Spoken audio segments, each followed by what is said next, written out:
Daryl, I can say for certain from where we sit in MacArthur Foundation, you were doing just that and doing that as well, if not better than anybody else in the world. And it's really exciting that you're starting it here in Chicago, and I know it has already a national footprint. One of the things when I think about philanthropy is that we can help those who see something that doesn't exist, bring it into being, that we have the ability just through funds and support and whatever to support visionaries like you who see ahead. And so that's one of the reasons why I think this model, which hasn't existed but seems like it has, just as soon as you create it, it seems obvious, right, that communities should have this kind of a role at this moment.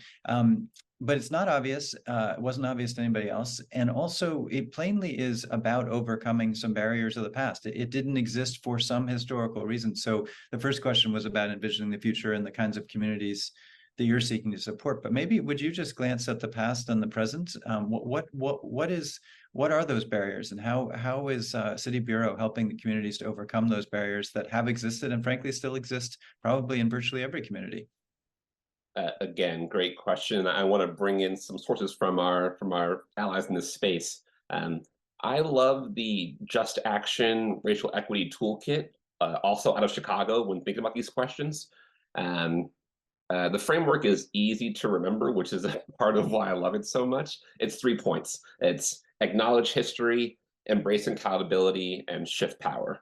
I think we see lasting barriers when folks and powerful institutions don't do these things, when they spread disinformation and deny facts, when they hide from accountability, and when they hoard power, skills, and resources.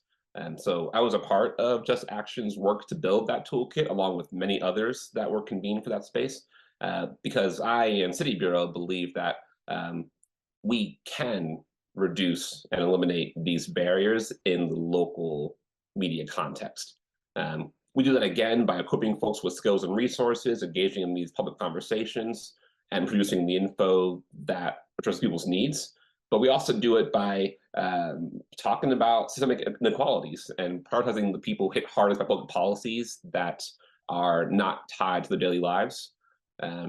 We do it by, and I think, trying our best to create internal structures that support accountability within our own organization, and that model the world we want to see. And we do it by redistributing funds.